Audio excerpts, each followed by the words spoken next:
Auzubillahi minash shaitanir rajeem. Bismillahir Rahmanir Rahim. With the name of Allah Almighty, the most beneficent and the most merciful.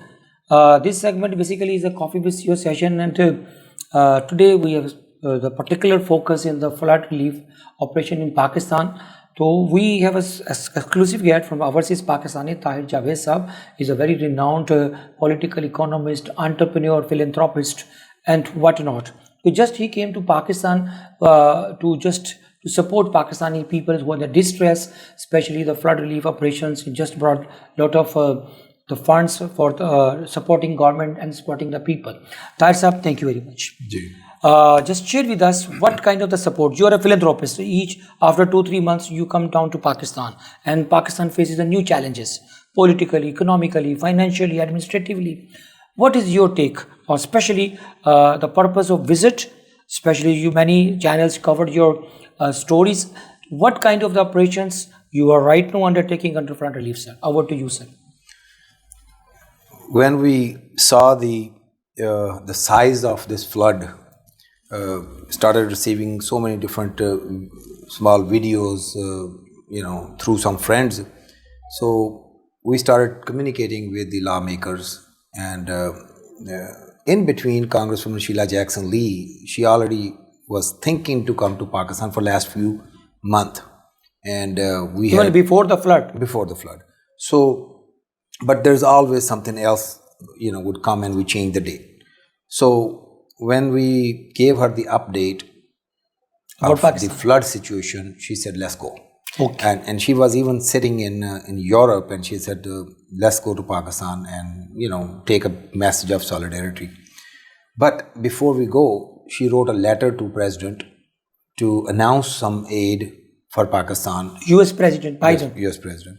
And within 24 hours, US President announced $30 million official from the state from United States.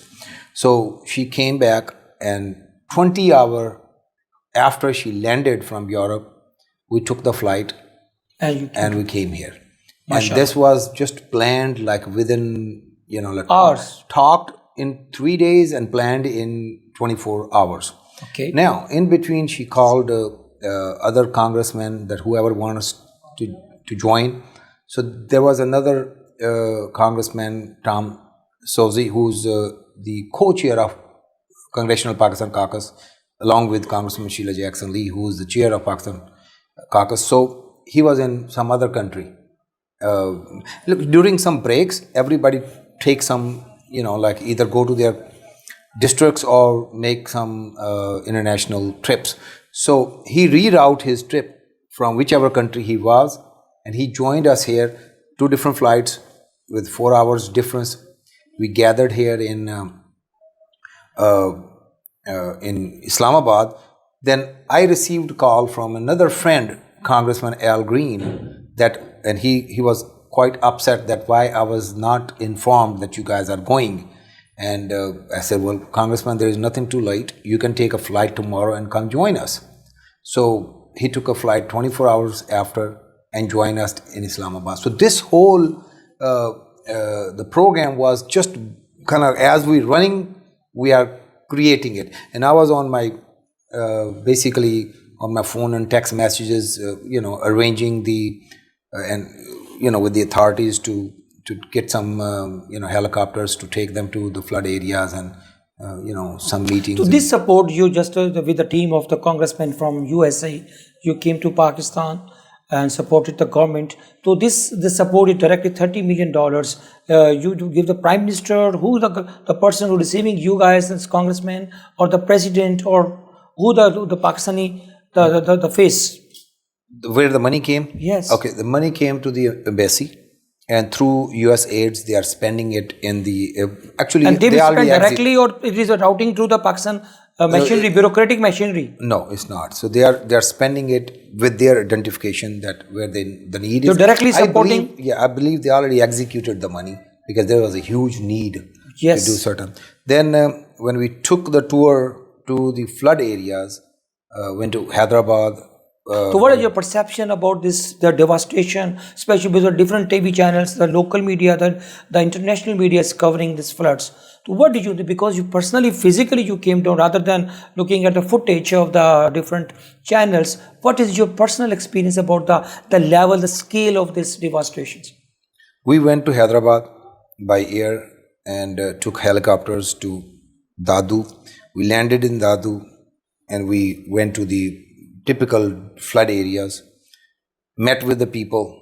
So what we saw from the aerial view, there's one side is the Indus River, there's other side is the Manshur Lake, and then there's Dadu city. You don't see any difference between all three. You don't know They're all mingled. Yeah. they all are in your eye view. You only see one thing. There is a 100 It's a kilometer lake. distance between the Manchur Lake and the It's Indus just River. one. It's just one lake, and the houses has water 8 or 10 feet, and the kids, and the people are sitting on higher places wherever they find some. So you would see some people sitting on a higher place, and there's nothing else. There's all water around. So they're the only communication they have through the boats, bringing the food to them, and it takes 8 hours from one station to reach out to certain areas. So we found so many people died there because they could not get the first aid rightly, and some of with hunger maybe. So there's a lot of snake bites there. There's 70,000 plus women are pregnant, supposed to have a child any day. There are so many child births happen in the boat, on the road. So it's worse. It's worse than ever in Pakistan as far as the flood goes. Tahir Javed, the third question is regarding the level of the support. $30 million is peanut, because in Pakistan, this is the government side. No, this is the diaspora of the people, especially the corporate sector. They are the billionaires in US, in Pakistani, overseas Pakistanis. What do you think? You are going back to USA again. What kind of the message and you are personally going to deliver to the Pakistani people? They can make one at least estimated $12 billion they need to at least to rebuild this devastated areas. Where do you think? What will be you are seeing in the future, because it need lot of support? As far as the diaspora concerned, Imran Khan's appeal, I think they have done so far about $25 to $30 million through Imran Khan's appeal. So diaspora is coming out and they are doing it. When you look at the government's $30 million, yes, that's not enough. Yes. But when these 3 congressmen came here, they went back, they appealed for the tents, and US government sent 300,000 tents, which probably is around 10 million, 20 million, I don't know how much is the worth. So that's another add-on. Now, these congressmen are speaking to other colleagues and they're trying to make a move to ask for a couple $100 million aid. So it's all in the progress. But at the same time, some individuals only can do so much. The government of Pakistan, the politicians of Pakistan, the leadership of Pakistan, they need to put their hands together. They need to put their efforts together. They need to show outside the world that whenever it comes to the the situation of flood, you all are together to help your own people. But that's not the message we see out there. We see a big divide. One is calling the other that they are not honest, and they are not competent. So when you put these kind of bad faith, then international community always shy away from doing some good deeds like that. So Pakistan need to show some strength here. They need to send some collective message. They need to work hard to send the message to the right people out there, and they need to do some marketing. And if I was in the top decision makers here, I would have sent maybe 2-3 top peoples to all different countries as a messenger, as the ambassador for flood relief, and would have asked the other communities. Then at the same time, to the environmental big organizations, there was 100 or 200 billion, I think it's $100 billion was designated by some rich countries for environmental prevention of the environmental change. Pakistan never asked any money out of that chunk. Yeah. They should ask now. They need to make that appeal. This is the only ask Prime Minister should do in the UN when he's there. He need to do hundreds of sideline meetings. Do you think a Pakistani foreign officer, Pakistan Prime Minister, Pakistan, especially the high missions, and especially the ambassadors in Pakistan, they are the marketing managers. Are they really gathering up the Pakistani diaspora and influencing especially the lobbying for Pakistan there? Honestly speaking, not as much. They should have done 100 times more than what they are doing. Every one of them. Some are very active, but majority of them, I don't because think. Pakistani lobbying, Pakistani marketing, as you are saying, they're very poor, very weak. Honestly, the size, so the show magnitude, the case over there properly. I know, but the size of the damages are, maybe Pakistan should hire some professional organizations out there who would make some appeals to big non-profits. There's so many, non-traditional ways to tap into different kind of funds. Are they doing it? I doubt that. Sir, my fourth question regarding, you are also a student of a political economy, sir. You did your especially you taught from the Harvard Business School, sir. Pakistan, apart from the magnitude of the problem in especially the flood, second, the magnitude of the problem regarding the political instability and the financial and economic instability, like especially the balance of payment. What is your take on the political and financial instability? Until we make our home right, we cannot make a big change, especially for the flood victims, sir. Over to you, sir. Absolutely right. We have to, the political stability is the key towards, if country wants to move towards prosperity, the first thing, law and order and political stability. That's the key to that. So if you don't have that, you will you will definitely make every single investor to shy away from this country. And they are doing it. So, everybody understands that there is one leader who is the most popular leader. He's sitting outside, and there's a coalition government who probably go to sleep with the hope that tomorrow will be their government again. So if this is the situation, then investor doesn't look at this country or any country like this, especially from the European areas. So maybe some of your friends may come and spend small investments, but not you will not get the big investors looking at you at all. My fifth question, any country who develops economically, financially, the two critical drivers for development of any country. The first is the exports, because it brings your foreign exchange, and second, your FDIs, your direct investment, people believe, and they bring the money to the countries, just like Malaysia and Singapore examples, and Korea and Turkey examples. Do you see any hope in especially the Pakistani exports, especially 60% exports to the US, sir? Yeah. And we cannot afford. What is any ray of hope you see if Pakistan want to prosper, rather than begging bowl to the whole world, rather than making money and creating the wealth into this country, supporting the entrepreneurs? Pakistan is genius people, sir. How do you say? What do you say, sir? Well, Pakistan has a third segment where it gets a remittance, and that's overseas Pakistani sending money here, which is pretty decent. But that's on a threat too, because so many people from Saudi and Middle East, they are living with the fear that they may have to go back because of the competitive edge is not there anymore. So as far as the export goes, if your electricity will go continuously sky high every single day, it's just like you trying to fix one thing and you disturb. It's a rubber economy. If you fix this, so if your electricity doesn't go down, you don't find other ways to produce electricity, cheaper electricity, you will not be able to compete with your prices against other countries. So that's a problem in your export size. Cost of goods is higher. Actually, cost of labor is even higher in Pakistan, compared to some other countries. Yes. So, it's just one thing after other. Now, if you have your better foreign policy, and somehow, which I tried my best to bring that issue back in US to give Pakistan relief on. It is just temporary relief, sir. It's not the long-term relief. I'm talking the relief on giving them tariff-free import trade, to the country. Especially, if something like that happen, then you will see. That is a long-term, sir. You can compete. I mean, if there is 20%.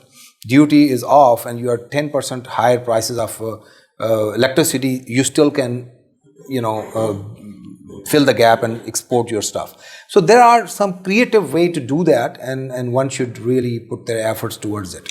Sir, second last question regarding the leadership crisis in this country.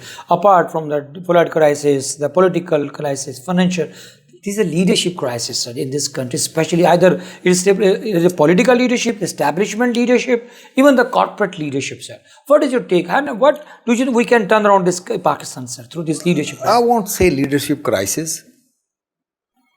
I mean, how much more leadership you need? But they're compromised leaders. They are not the real leaders in terms of the concept of leadership, sir. I don't know about that, if compromised or not, but the leadership is if you can put people behind you, right? How much more leadership you need to see that, former Prime Minister make 30-minute call and there are 1 million people are on the road. Leadership is there. Priorities are not right. Okay. They need to change their priorities. National priorities. What is the best for the country? That's what, I mean, or deficit of trust is on its highest level among different parties, other stakeholders, different leaders. And nobody wants to give the space to other, period. They don't. I mean, if I was the Prime Minister of this country today, I would have gone to the most popular leader, sit down with him and say, you lead the relief, you lead the flood deal for the whole country. But this is again... But it's, so far, I mean, I don't think that effort is not made. Now, he started raising the money, and everybody has seen that he raised so many billions of rupees. I mean, that's his specialty.